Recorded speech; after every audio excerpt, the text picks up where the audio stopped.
Pelo sinal da Santa Cruz, livrai-nos Deus, nosso Senhor, dos nossos inimigos.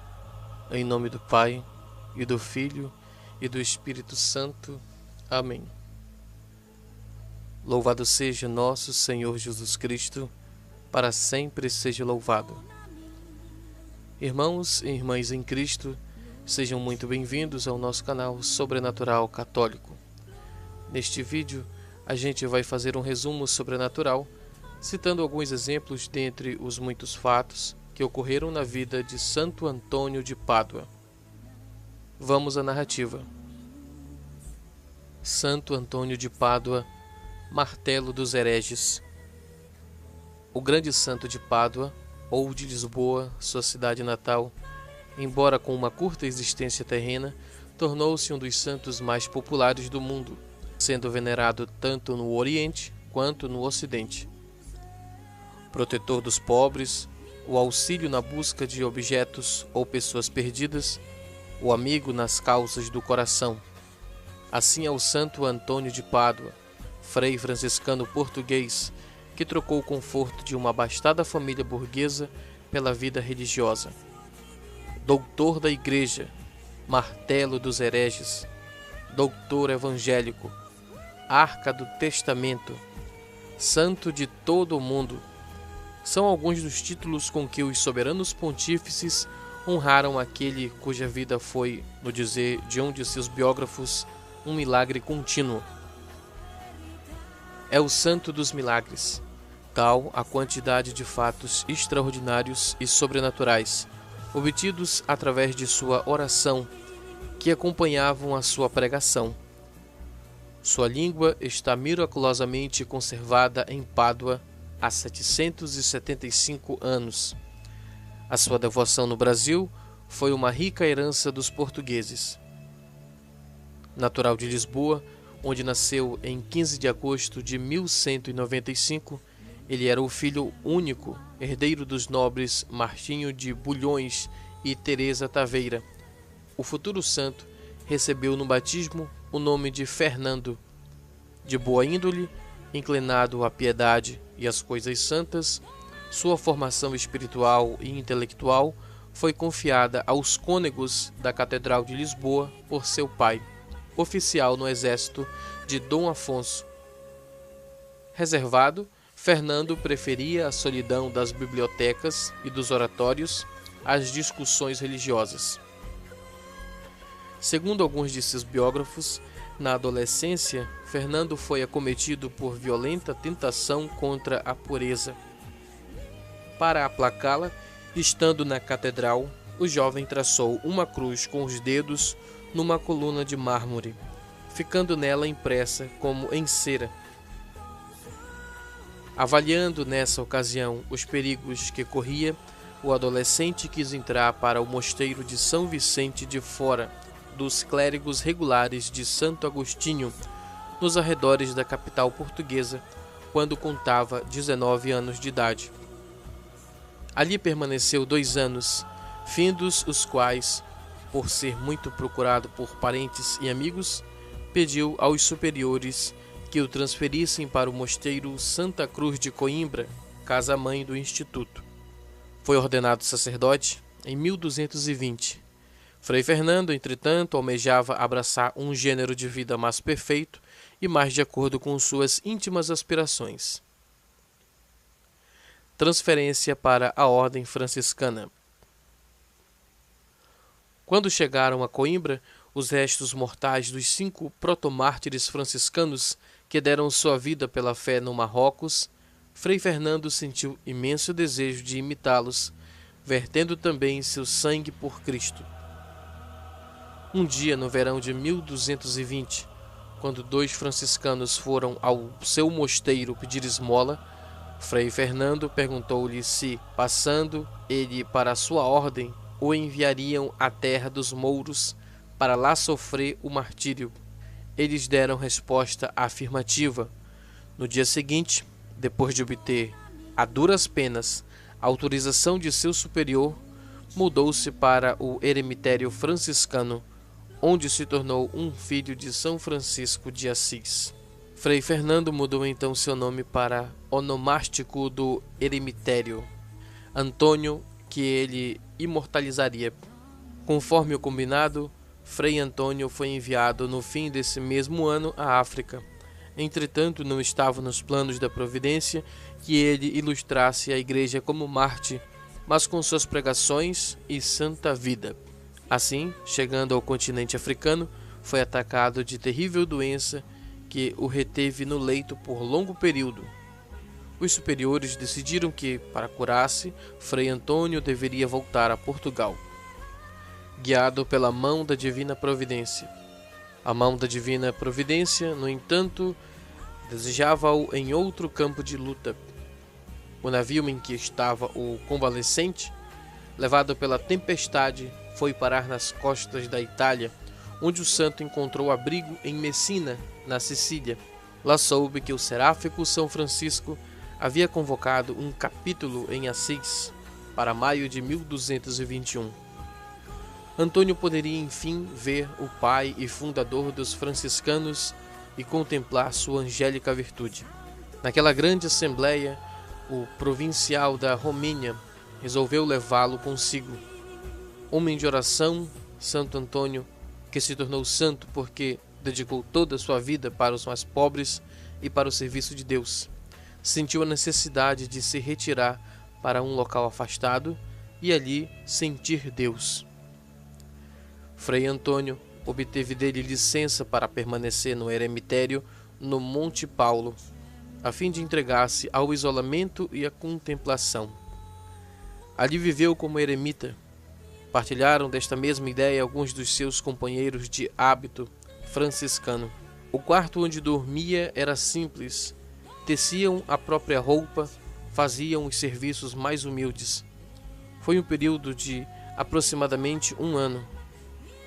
Entretanto, a mão de Deus velava sobre ele, e chegou o tempo em que aquela luz deveria brilhar para o bem do mundo inteiro. Inicia a vida apostólica como grande pregador. Foi enviado a Forli com alguns franciscanos e dominicanos que deveriam receber as ordens sacras. O padre guardião do convento em que se hospedavam pediu que alguns dos presentes dissesse algo para a glória de Deus e edificação dos demais. Um a um foram todos excusando-se por não estarem preparados. Restava Antônio.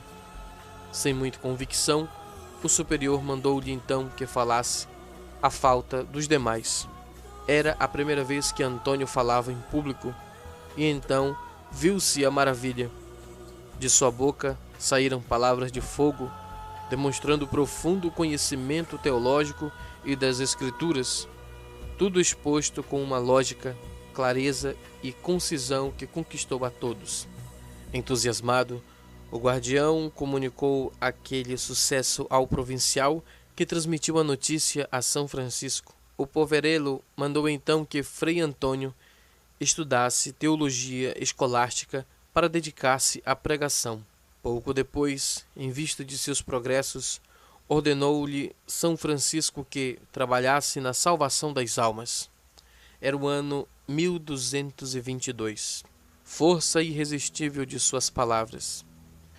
Segundo seus biógrafos, ele tinha um exterior polido, gestos elegantes e aspecto atraente.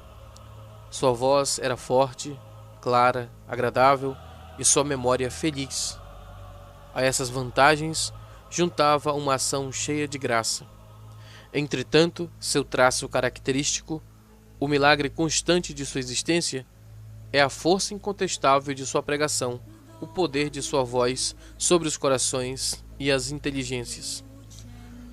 Quando ele fulminava os vícios e as heresias, das quais o mundo estava então extremamente infectado, era como uma torrente de fogo que revira tudo e a qual ninguém pode resistir. Frequentemente, se bem que falasse durante o sermão uma só língua, era entendido por pessoas de toda espécie de países. Daí seu sucesso extraordinário, tanto na Itália quanto na França. Por isso o provincial o encarregou da ação apostólica contra os hereges na região da Romanha e no norte da Itália, quando se tornou extraordinário pregador popular. Após alguns anos de frade itinerante, foi nomeado por carta por São Francisco o primeiro leitor de teologia da ordem. Mas este magistério de teologia para os franciscanos de Bolonha demorou pouco, porque o Papa mobilizou todos os pregadores dominicanos e franciscanos para combater a heresia albigense na França. Por isso, passou 3 anos lecionando, pregando e fazendo milagres no sul da França e em outras cidades. Os milagres de Santo Antônio. Os pássaros e a plantação. O pai de Santo Antônio, Martinho de Bulhões, gostava de ir a uma fazenda que possuía nos arredores de Lisboa. Um dia, levou o filho com ele. Ocorre que insaciáveis bandos de pássaros desciam continuamente para bicar os grãos de trigo. Era necessário espantá-los para impedir grave dano à colheita. Martinho encarregou o garoto de manter longe os pequenos ladrões. O pai se foi e Fernando permaneceu correndo de cá para lá no campo. Em pouco tempo, começou a se aborrecer com aquela ocupação. Não muito longe, uma capelinha rústica o convidava à oração. Mas o pai o mandava enxotar os passarinhos. Gritou então aos pássaros, convidando-os a segui-lo para dentro de uma sala da fazenda. Obedientes, os pássaros entraram. Quando todos estavam dentro, Fernando fechou as janelas e as portas e foi tranquilamente fazer sua visita ao Senhor. Retornando, o pai veio procurá-lo. Andou pelo campo, chamando-o, mas não o encontrou. Preocupado, dirigiu-se à capela e o descobriu, todo absorto na prece. Fernando tomou o pai pelas mãos e o conduziu ao salão repleto dos voos e dos cantos dos graciosos prisioneiros. Abriu a porta e, a um sinal seu, os pássaros em bando retornaram os livres caminhos do espaço. O jumento se curva diante da Eucaristia. Durante uma pregação cujo tema era a Eucaristia, levantou-se um homem dizendo: Eu acreditarei que Cristo está realmente presente na hóstia consagrada quando vir o meu jumento ajoelhar-se diante da custódia com o Santíssimo Sacramento. O santo aceitou o desafio. Deixaram o pobre jumento 3 dias sem comer. No momento e lugar pré-estabelecido, apresentou-se Antônio com a custódia e o herege com o seu jumento, que já não aguentava manter-se em pé devido ao forçado jejum. Mesmo meio morto de fome, deixou de lado a apetitosa pastagem que lhe era oferecida pelo seu dono para se ajoelhar diante do Santíssimo Sacramento. Livro roubado. Um dia, o frei descobriu que um noviço havia fugido do mosteiro e levado com ele seus comentários sobre o livro dos Salmos. Então, rezou para o retorno de ambos. Em pouco tempo, o jovem arrependido voltou para a vida religiosa, acompanhado, é claro, dos manuscritos. Sermão aos peixes. Santo Antônio foi pregar na cidade de Rimini, onde dominavam os hereges que resolveram não ouvi-lo em hipótese alguma. Frei Antônio subiu ao púlpito e quase todos se retiraram e fugiram. Não esmoreceu e pregou aos que tinham ficado.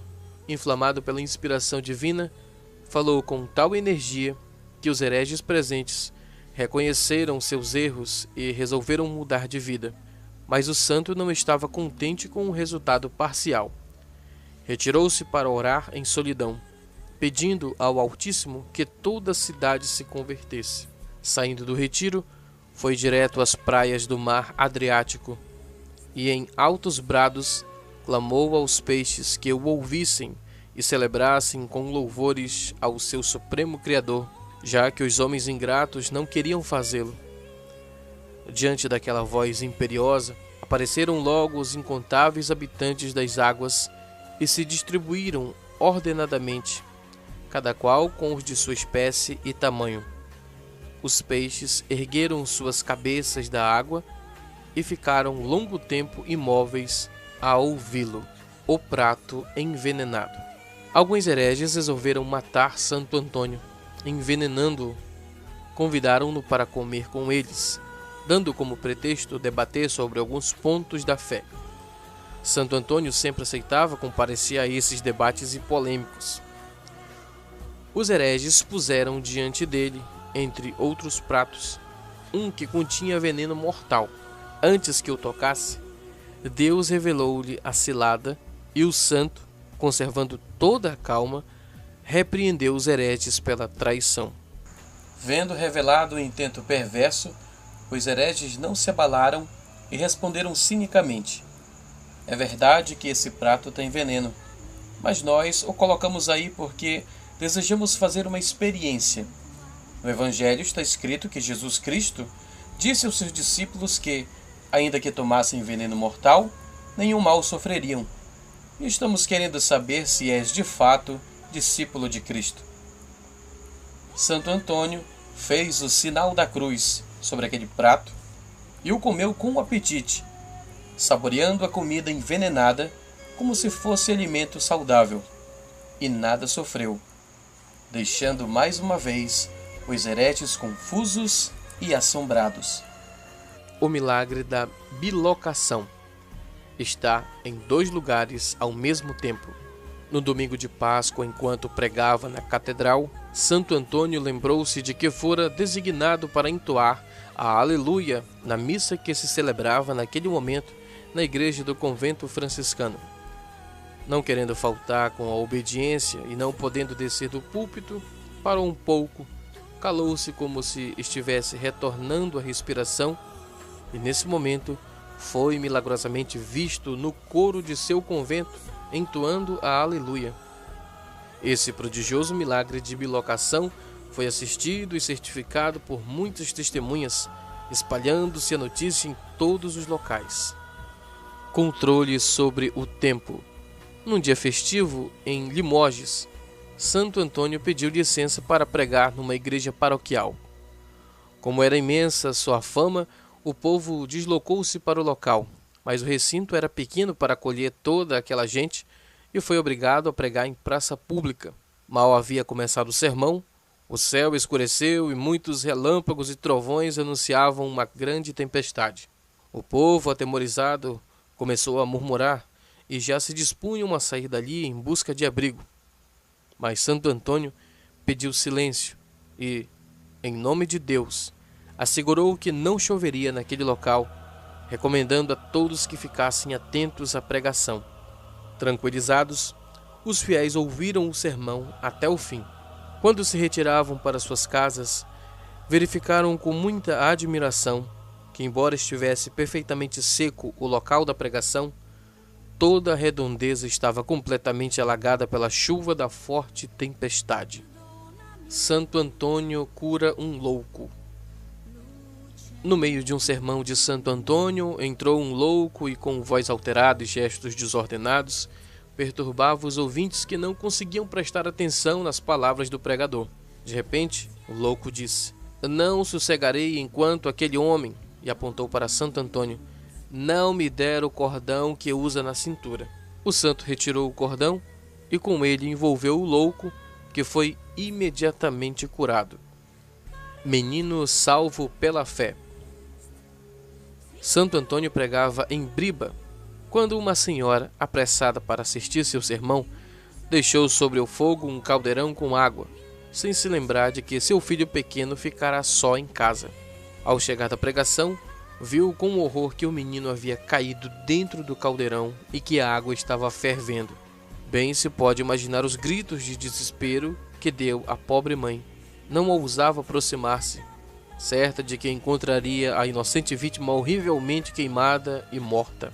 Mas, cheia de fé em Santo Antônio, invocou-o, e quando aproximou-se, seu filho estava são e salvo, brincando e pulando na água fervente, sem que esta lhe queimasse. Criada caminha sob forte chuva sem se molhar as roupas. Certo dia, faltando alimentos no convento de Briba, Frei Antônio mandou que fossem pedir a uma senhora devota, dona de uma grande propriedade, a esmola de algumas verduras.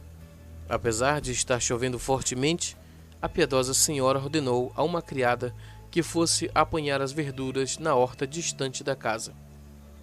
A criada obedeceu, contrariada, pois chovia muito.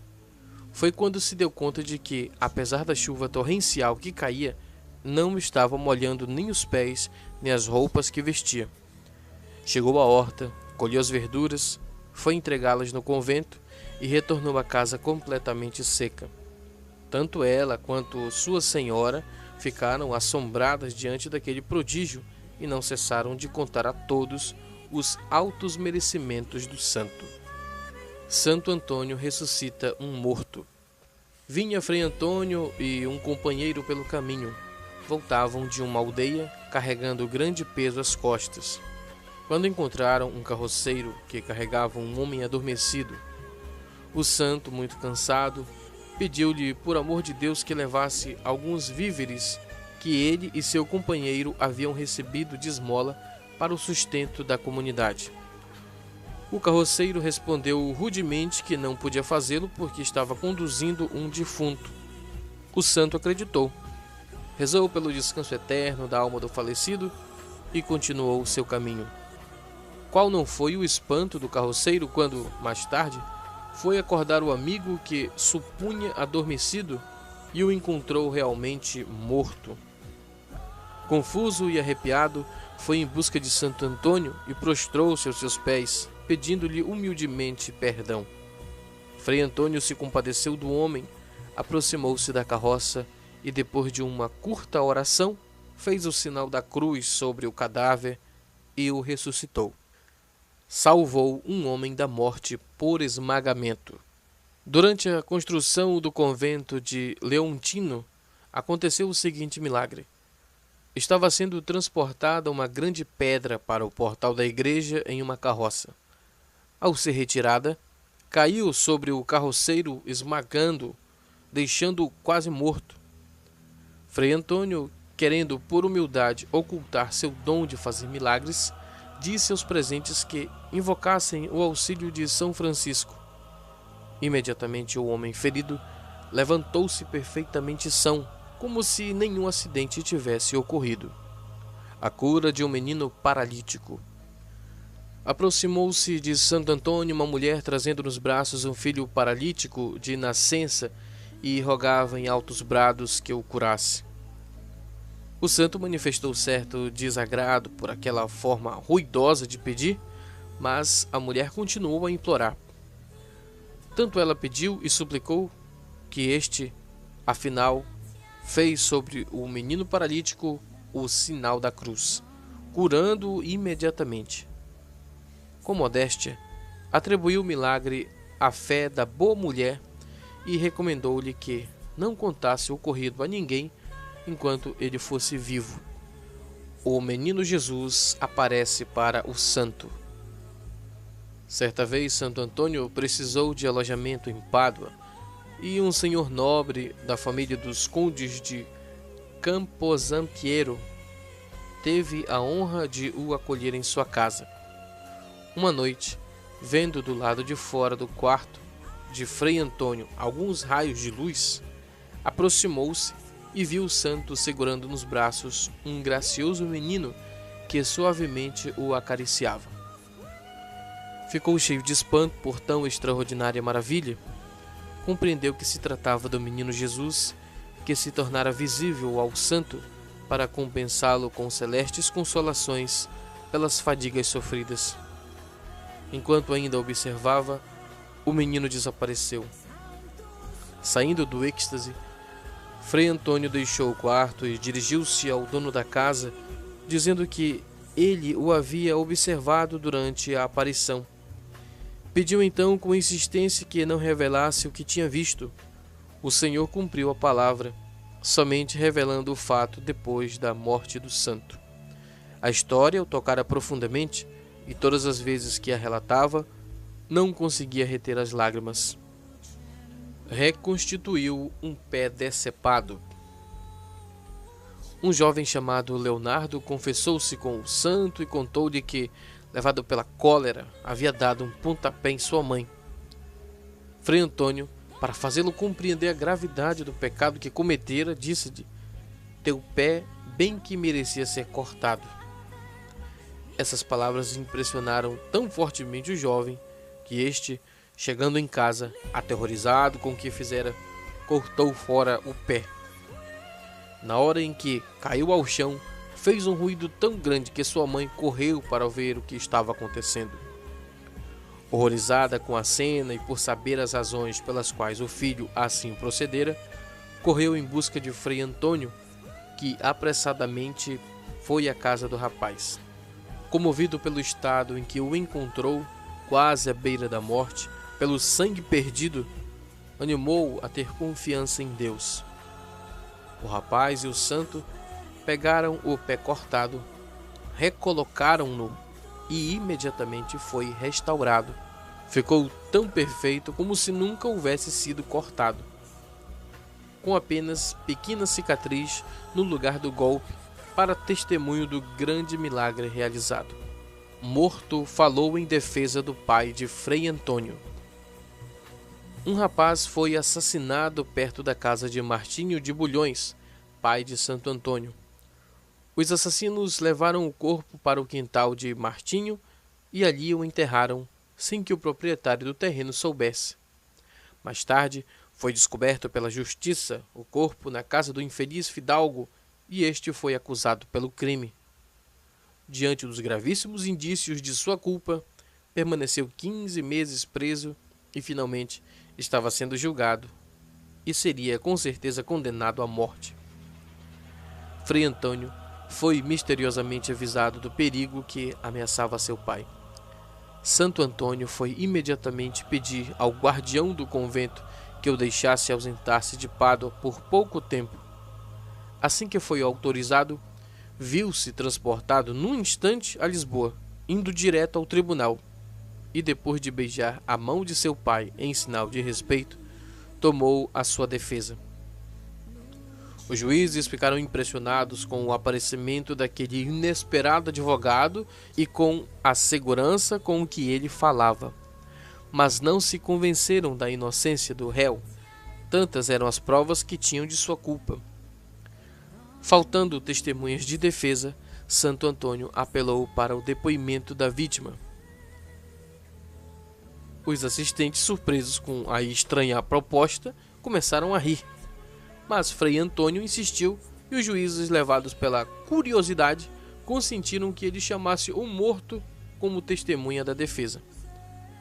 Chegados à sepultura do falecido, o santo ordenou que a abrissem e chamou o frio cadáver em voz alta, ordenando-lhe, em nome de Deus, que dissesse aos juízes a verdade sobre o seu assassinato.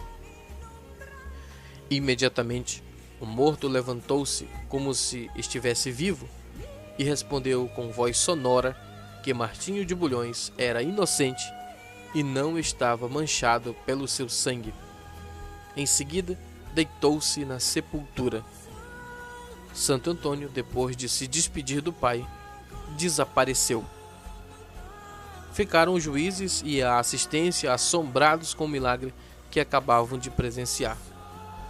O nobre Martinho de Bulhões, graças ao seu santo filho, teve sua vida salva. Os verdadeiros culpados foram descobertos. Recupera os cabelos arrancados de uma mulher. Em Arezzo vivia um homem nobre, mas tão colérico que quando se irritava parecia perder o juízo. A esposa, senhora de muito siso e prudência, teve um dia a infelicidade de proferir umas palavras que irritaram o marido a tal ponto que ele se atirou sobre ela, espancando-a cruelmente, chegando a lhe arrancar os cabelos. Com os gritos da infeliz, os vizinhos correram para acudi-la, encontrando-a quase morta na cama. O marido, depois de serenar, envergonhou-se do que tinha feito e, lembrando-se da fama de Santo Antônio, foi procurá-lo arrependido, pedindo que o ajudasse. O piedoso santo foi logo procurar a senhora, abençoando-a e fazendo o sinal da cruz sobre ela. Começou a rezar. Pouco a pouco, ela foi recuperando o antigo vigor e, milagrosamente, quando se ajoelhou aos pés do santo, renasceu todo o cabelo. Conserva um corpo intacto e faz nascer uvas numa videira sem frutos. Um soldado espanhol chamado Aleardino, que havia perdido a fé, chegou a Pádua no dia do enterro de Santo Antônio. Vangloriando-se de sua incredulidade, segurou um grande copo de vidro e disse a muitas pessoas que o censuravam: "Se este copo ficar inteiro depois que eu o atirar aquelas pedras, acreditarei que esse padre faz milagres." E atirou o copo com toda a força, mas ele não se partiu. Renunciou então seus erros publicamente e quis converter a um amigo também incrédulo. Chegou, pois, ao amigo e lhe contou todo o acontecido, mostrando-lhe o copo, objeto do prodígio. O amigo ouviu com risadas e sinais de desprezo e respondeu: "Não acredito no que dizes. O que estás dizendo é tão impossível como aquela videira sem frutos de repente ficar carregada de ramos e cachos, e nós, com suas uvas, fazermos vinhos para encher teu copo milagroso." Mal acabara de falar, a videira se encheu prodigiosamente de folhas e belos cachos de saborosas uvas, as quais, espremidas por Aleardino, encheram o copo com seu licor maravilhoso. Esse copo ainda hoje se conserva no relicário da Basílica de Santo Antônio, em Pádua. Anel desaparecido do bispo de Córdoba é reencontrado. Muito devoto de Santo Antônio, o bispo possuía um anel de estimação. Certo dia, notou a falta dele. Ou o tinha perdido, ou o tinham furtado. Passou-se muito tempo sem que o anel aparecesse. Um dia, estava o bispo à mesa com alguns senhores, seus parentes, quando casualmente falaram no poder de Santo Antônio para encontrar bens perdidos. Disse então o bispo: "Tenho recebido grandes favores do santo, mas ele ainda não ouviu as súplicas que lhe tenho feito para achar um anel que perdi." Mal tinha acabado de proferir essas palavras quando o anel desaparecido caiu no meio da mesa, à vista de todos, sem que ninguém soubesse explicar de onde veio. Ajuda a um bispo a recuperar papéis perdidos. O bispo Dom Frei Ambrósio Catarino, grande escritor, estava saindo de Tolosa e levava na bagagem muitos papéis e apontamentos particulares e também um livro intitulado A Glória dos Santos, para discutir com os hereges. Depois de caminhar muitos quilômetros, percebeu que haviam caído pelo caminho 3 escritos preciosos, frutos de muito trabalho. Com enorme tristeza, refez o caminho para os encontrar. Procurou-os em vão. Lembrou-se então de Santo Antônio, dirigiu-lhe uma prece fervorosa, prometendo que, se encontrasse os papéis, acrescentaria ao livro A Glória dos Santos a narração daquela graça de Santo Antônio. Nesse mesmo instante, aproxima-se dele um desconhecido que lhe pergunta se não havia perdido uns papéis, e ante a resposta afirmativa do bispo, entrega-lhe os papéis tão desejados. O casamento da jovem. Conta-se que uma jovem muito linda, mas cansada de esperar por um noivo, já desesperada de encontrar marido, pediu ajuda a Santo Antônio, adquiriu uma imagem do santo, benzeu-a e todos os dias enfeitava-a com flores que colhia no jardim. Além disso, orava com regularidade para que Santo Antônio lhe arranjasse um noivo, mas passou-se muito tempo e o noivo não aparecia. Certa vez, pôs-se a lamentar a ingratidão do santo, chegando mesmo a ser repreendida pela mãe. E desapontada, pegou a imagem e, no auge do desespero, atirou-a pela janela fora. Passava na rua, naquele momento, um jovem cavaleiro e a imagem o acertou na cabeça. Apanhou-a intacta e subiu a escada para devolvê-la. Quem o recebeu foi a formosa donzela. O cavaleiro apaixonou-se por ela e algum tempo depois casaram-se, naturalmente, por milagre do santo. A morte de Santo Antônio. Em 1229, foi morar com seus irmãos franciscanos perto de Pádua, no convento de Arcela, em Campo Sampiero. Antônio estava muito doente, tinha hidropsia, após as pregadas da Quaresma de 1231, sentiu-se cansado e esgotado. Precisava de repouso. Os frades fizeram para ele um quarto em cima de uma árvore, mas mesmo assim o povo o procurava e Antônio, já muito debilitado, falava ao povo de cima de uma nogueira em Campo Sampiero. Decidiram então levá-lo a Pádua. Pádua está situada na região de Veneto, norte da Itália, rica em belezas naturais, obras de arte e arquitetura. Antiga cidade universitária que possui uma ilustre história acadêmica. Agasalharam o frei e o colocaram em um carro puxado por bois. A viagem era longa. Antônio foi piorando. Pararam em um povoado que havia um convento franciscano. Antônio piorava, precisava ficar sentado, pois sofria de falta de ar. Recebeu os sacramentos e se despediu de todos e ainda cantou o bendito: Ó Virgem gloriosa que estais acima das estrelas. Depois, ergueu os olhos para o céu e disse: Estou vendo o Senhor. Pouco depois, morreu. Era dia 13 de junho de 1231. Frei Antônio tinha 36 anos de idade. Imediatamente as crianças de Pádua saíram espontaneamente pelas ruas gritando: O santo morreu! O santo morreu! Ao mesmo tempo, em Lisboa, sua cidade natal, os sinos puseram-se a repicar por si sós e o povo saiu às ruas. Somente mais tarde é que souberam do ocorrido. Santo Antônio é o santo padroeiro dos casamentos. A canonização de Santo Antônio. Foi tanta a repercussão de sua morte e tantos milagres que 11 meses após sua morte é canonizado pelo Papa Gregório IX em 1232. Foi o processo mais rápido da história da Igreja. Em 1263, quando seu corpo foi exumado, sua língua estava intacta e continua intacta até hoje numa redoma de vidro na Basílica de Santo Antônio, em Pádua, onde estão seus restos mortais.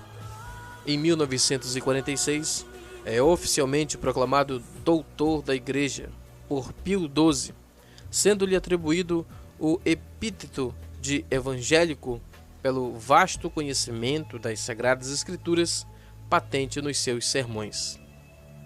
E assim, caros visitantes, vamos concluindo a mais um vídeo místico.